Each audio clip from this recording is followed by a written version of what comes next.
Je suis en vérité ton Seigneur. Ôte tes sandales.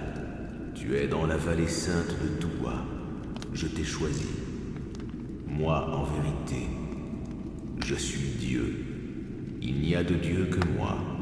Adore-moi donc et observe la prière pour te souvenir de moi. Dieu avait parlé à Moïse. Il lui ordonna ensuite de jeter son bâton à terre. Celui-ci se transforma en serpent. Puis Moïse le ramassa et il redevint normal. Il lui ordonna de mettre sa main sur sa poitrine, et elle en ressortit d'une blancheur étincelante. Tels furent les miracles de Dieu. Dieu ordonna alors à Moïse de se rendre auprès de Pharaon. Il devait avertir Pharaon, transmettre le message et libérer le peuple d'Israël. Telle était la mission prophétique de Moïse. Moïse demanda à Dieu de lui corriger son problème d'élocution et d'accorder à son frère Aaron la permission de l'aider dans sa mission. Dieu accepta. Après cela, Moïse retourna vers sa femme qui avait veillé toute la nuit en l'attendant. Lorsque Moïse fut arrivé, elle lui dit « Nous apportes-tu du feu? Non, mais je vous apporte la lumière la plus brillante qui existe. » Moïse continua alors son voyage jusqu'en Égypte. Il arriva jusqu'à la demeure de sa famille où se trouvaient sa mère, sa sœur et Aaron, son frère et prophète de Dieu. Il entra et partagea un repas avec eux. Moïse dit à son frère « Ô Aaron, le Seigneur nous a ordonné, à toi et à moi, d'aller voir Pharaon et de l'appeler à son adoration. Viens donc avec moi. » Le lendemain, ils allèrent tous les deux au palais de Pharaon et en trouvèrent les portes fermées. Moïse dit au gardien « Allez dire à Pharaon que l'envoyé de Dieu est devant sa porte. » Ils se mirent à se moquer et à le tourner en dérision.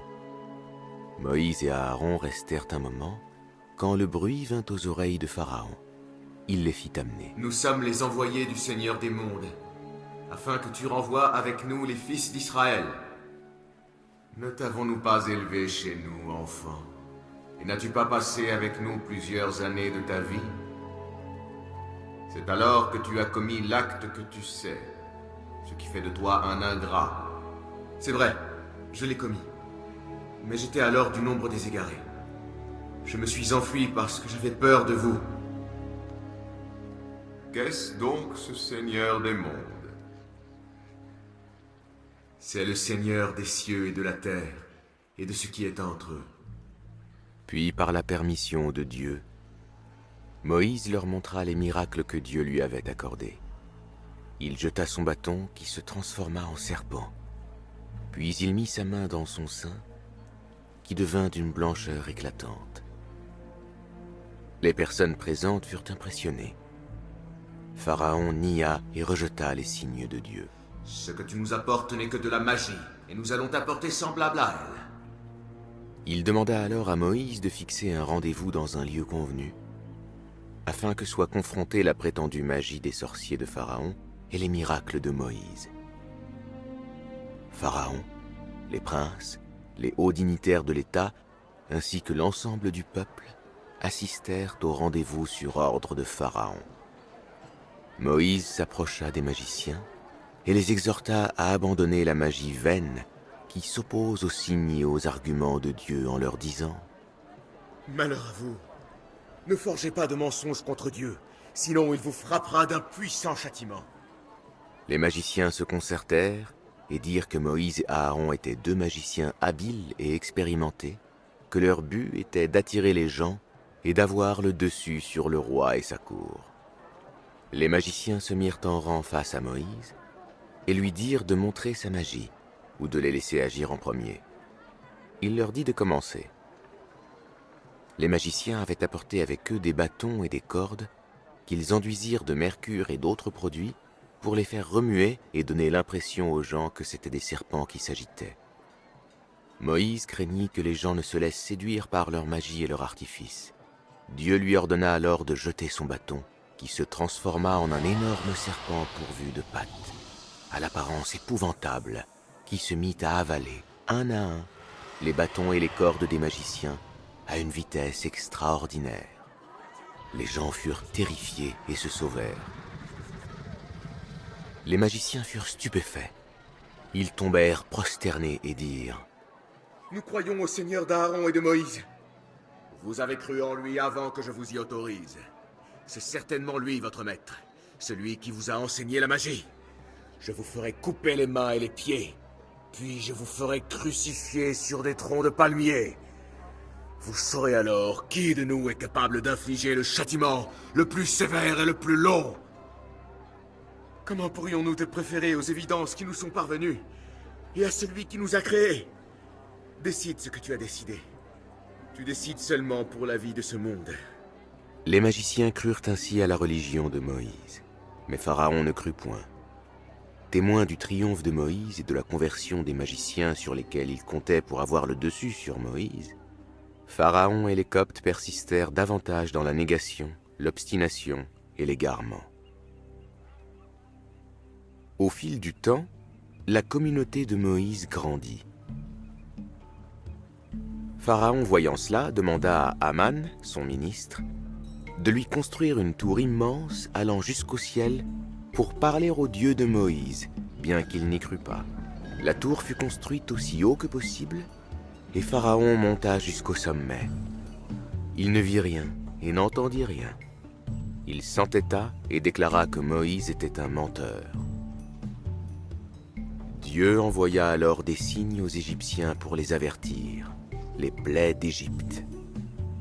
Chaque fois qu'ils voyaient un signe clair qui les accablait et leur rendait la vie pénible, les Égyptiens faisaient le serment à Moïse que si son Seigneur éloignait d'eux le châtiment, ils croiraient en lui.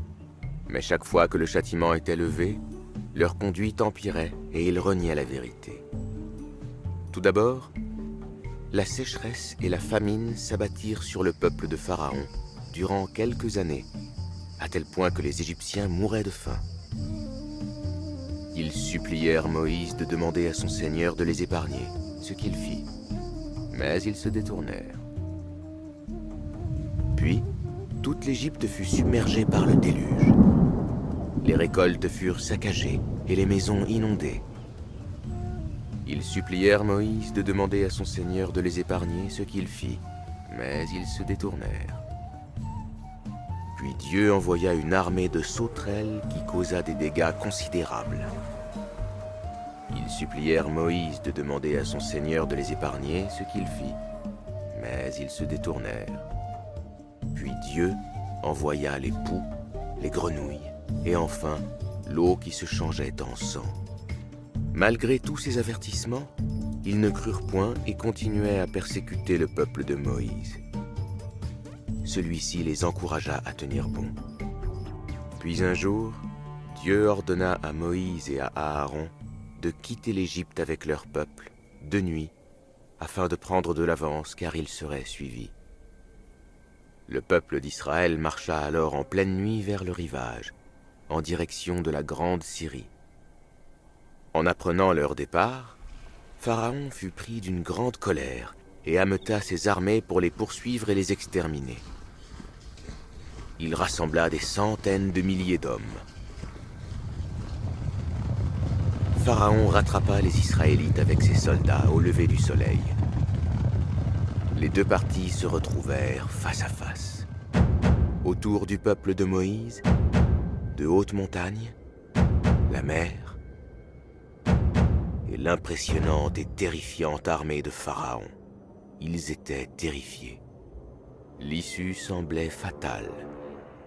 Les regards des enfants d'Israël se détournèrent de terreur et leurs cœurs remontèrent dans les gosiers.